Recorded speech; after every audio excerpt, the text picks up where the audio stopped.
Un abonné m'a posé la question de savoir si je pouvais lui réaliser un schéma de montage qui lui permet de changer le sens de rotation d'un moteur à courant continu 12 volts dans un sens puis dans l'autre sens en utilisant deux boutons poussoirs.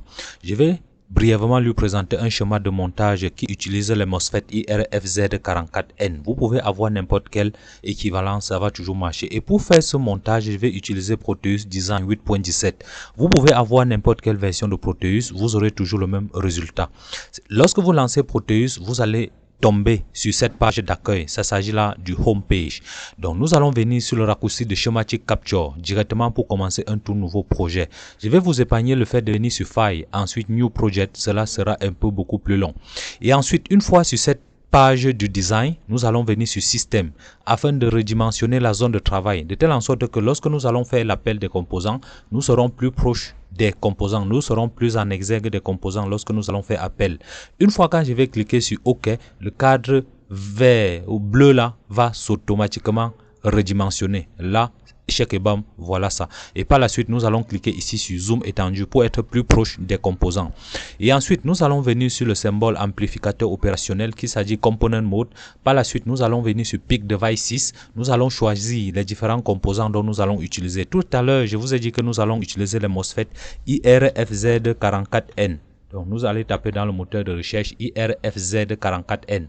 Lorsque vous êtes sur un MOSFET, lorsqu'il s'agit de ce MOSFET IRF44Z, vous pouvez voir qu'il peut supporter une tension de 55 volts entre la jonction drain et source. Et par la même occasion, ça peut libérer un courant de 41 ampères, un courant de drain entre la jonction drain et source. Et il peut supporter une température de 25 degrés Celsius.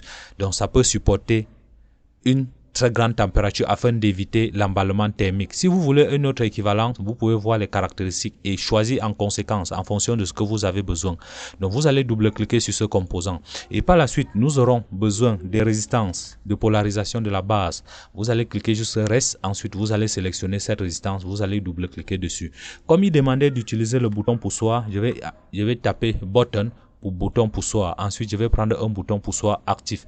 Et ensuite, nous aurons besoin de la batterie qui va symboliser l'alimentation de 12 volts. Nous allons prendre une batterie 12 volts. Ainsi, vous allez double-cliquer sur ça. Et afin de simuler, nous allons prendre un moteur. Donc, je vais dire moteur. Et ensuite, je vais prendre un moteur actif. Il faut toujours prendre un moteur actif de telle en sorte que lors de la simulation, vous allez voir le comportement, bien évidemment. Et ensuite, pour établir la jonction collecteur des deux MOSFET, nous allons prendre un condensateur non polarisé. Ceci va nous permettre de filtrer la tension. Donc, je vais dire SAP cap 100 nanofarad. Donc, je clique là directement. Là, je double-clique dessus. Et ensuite, nous allons également prendre le BC 547 ou bien un modèle équivalent. Donc, je vais dire BC 547. C'est un transistor NPN. Donc, voilà l'équivalent. Donc, ça, c'est au cas où le montage avec le IRFZ44N ne fonctionne pas parfaitement. Nous allons le simuler avec le transistor NPN du type 500 BC547. Si par la suite nous avions besoin d'autres composants, nous n'hésiterons pas de revenir sur cette interface. Et ensuite, je vais fermer cette fenêtre. Donc, une fois ceci fait, nous allons poser les MOSFET ici de part et d'autre. Donc, je vais d'abord poser ce MOSFET là. Ensuite, je vais poser celui-ci là. L'objectif, c'est de poser. Ensuite, vous allez roter. Donc, une fois posé comme ça, vous pouvez roter. Cliquez dessus. Ensuite, vous faites miroir. Vous faites miroir de part et d'autre. De telle en sorte que vous aurez la disposition que vous souhaitez. Donc, vous voyez un tout petit peu. Donc, je peux placer ça ainsi. D'accord. Donc, vous voyez bien, les bases doivent être regardées comme ça. Et ensuite, je peux roter ceci comme ça. Donc là c'est bon. Et ensuite je vais mettre les résistances entre les différents sous-grilles des MOSFET. Donc vous savez très bien que j'aime toujours utiliser les MOSFET. Et entre les collecteurs, nous allons lier par un condensateur non polarisé qui sera là. Et ensuite, pour commander le sens de rotation des différents moteurs gauche-droite, nous allons prendre les boutons. Ceci va tout faire tourner dans le sens droit, donc right. Et ensuite, ceci va tourner dans le sens gauche, c'est-à-dire left. Et ensuite, nous allons prendre un moteur actif. Nous allons roter et puis positionner comme ça. Ceci sera alimenté par une batterie de 12 volts. Nous allons prendre une batterie de 12 volts. Ainsi, nous allons positionner comme ça. Et ensuite, nous allons faire les defaults, c'est-à-dire nous allons venir sur Power. Et ensuite, nous allons prendre les outputs qui vont représenter des sorties. Et ensuite, nous allons prendre les inputs directement qui va aller de l'autre côté. pour alimenter les différentes bornes. Et ensuite, nous allons relier les sources des MOSFET comme nous avions fait pratiquement. Donc, voilà un temps de mouvement, comment nous allons établir la liaison. D'accord, ensuite vous pouvez cliquer sur zoom étendu. Et une fois la liaison établie, voilà le montage que nous allons avoir. Et si nous lançons un peu la simulation, vous allez voir que lorsqu'on va cliquer comme ça, le moteur est supposé tourner dans l'autre sens, dans le sens droit. Et ensuite, lorsqu'on va cliquer ici, le moteur est supposé tourner dans le sens contraire. Étant donné que nous utilisons les MOSFET, ce n'est pas tous les montages qui sont simulables lorsque vous allez faire des essais. Et dans ce cas, nous allons redessiner le schéma en utilisant les BC547, dont les transistors NPN. Donc voilà le même montage, nous n'avions absolument rien changé. Et si je relance encore la simulation, vous voyez, lorsque je clique sur Right, le moteur tourne dans le sens là. Donc si on clique, on maintient, le moteur va tourner dans l'autre sens. Et si on lâche et on appuie plutôt l'autre bouton, vous voyez que nous changeons drastiquement le sens de rotation du moteur sans toutefois rien faire. Donc cette application peut vous servir à plusieurs choses, à plusieurs exemples.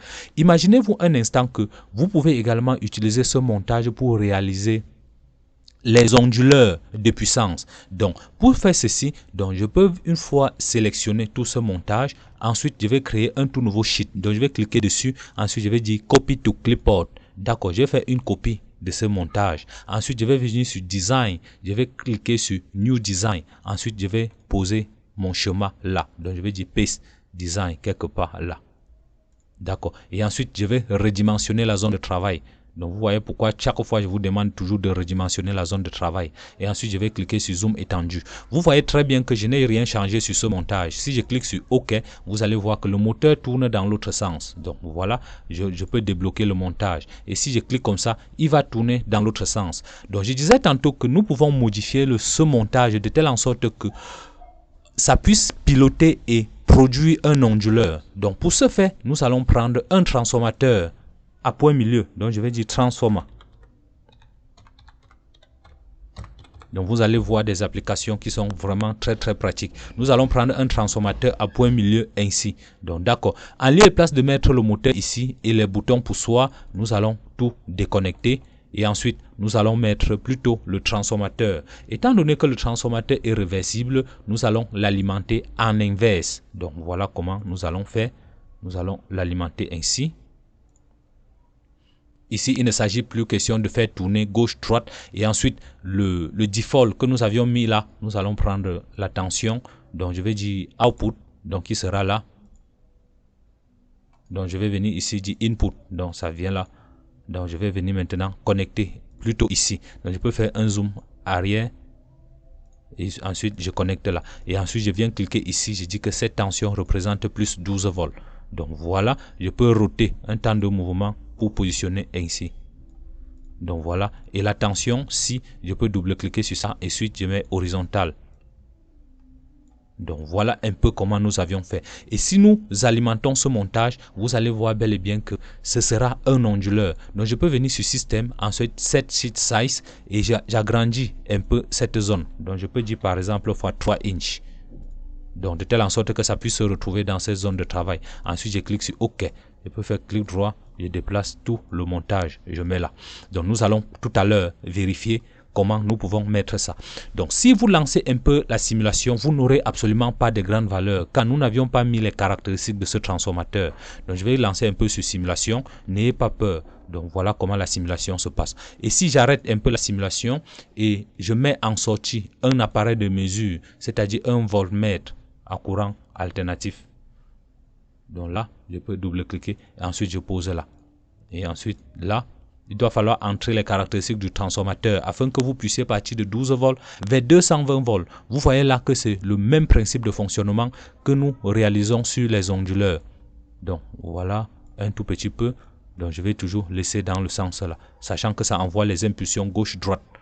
Donc voilà la raison pour laquelle je vais un peu schématiser un peu comme ça.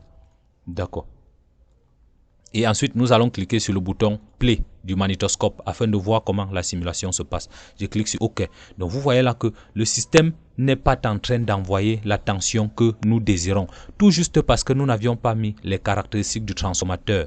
Donc, si vous prenez, par exemple, je n'ai pas fait des mesures à l'avance. Donc, très souvent, je peux laisser à 1. Ici, l'inductance secondaire, je peux laisser peut-être à 1000.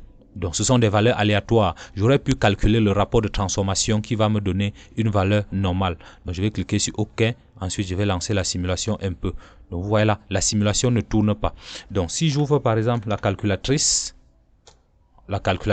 je désire un rapport de transformation qui va me donner 12 volts. Donc, si je dis 12 volts fois 2 qui est 24 volts, 24 divisé par 220 volts, ça va me donner le rapport de transformation. 24 volts divisé par 220 volts. Ça me donne un rapport de transformation de 0.1, donc 0.10. Donc, je viens sur ce transformateur, je remets le nombre de spies toujours comme ça, le nombre d'enroulements, je vais laisser toujours comme ça, et puis le facteur de transformation, j'ai dit 0.10. C'est juste des simulations. Donc voilà, je laisse tout comme ça. Ensuite, je clique sur OK. Je peux relancer encore la simulation. Donc, si vous ne voyez pas clignoter, sachez parfaitement que lorsque vous allez câbler ce montage, c'est ce principe de l'oscillateur que nous utilisons très souvent pour faire les rapports de transformation, pour créer des onduleurs qui vont osciller. Donc, si tu vois un peu une défaillance, n'hésitez pas de me le faire savoir dans l'espace commentaire. Voilà comment fonctionnent des oscillateurs à transistor. Et vous avez vu très bel et bien que ça fait tourner le moteur dans l'autre sens. Donc, une autre inconvénient, c'est que comme je suis en train de simuler plusieurs montages dans le même schéma, ça peut faire que les ressources de ma machine ne me permettent pas de simuler. Vous avez bel et bien vu que lorsque nous avions fait ce montage avec les MOSFET, cela ne simulait pas. Par contre, lorsque nous réalisons ça pratiquement avec les MOSFET IRFZ44N, le montage fonctionne parfaitement. Donc voilà un peu comment cela se passe. Alors les gars, j'espère que j'ai répondu à cet abonné. Si vous également vous avez des questions, n'hésitez surtout pas à me les poser dans l'espace commentaire. Et si vous êtes nouveau, comme d'habitude, n'hésitez pas de me laisser un pouce like et de vous abonner si vous êtes nouveau. Je vais vous donner rendez-vous dans un prochain tuto. Switching grass for watching and don't forget to subscribe to the channel. Have a nice day. Peace.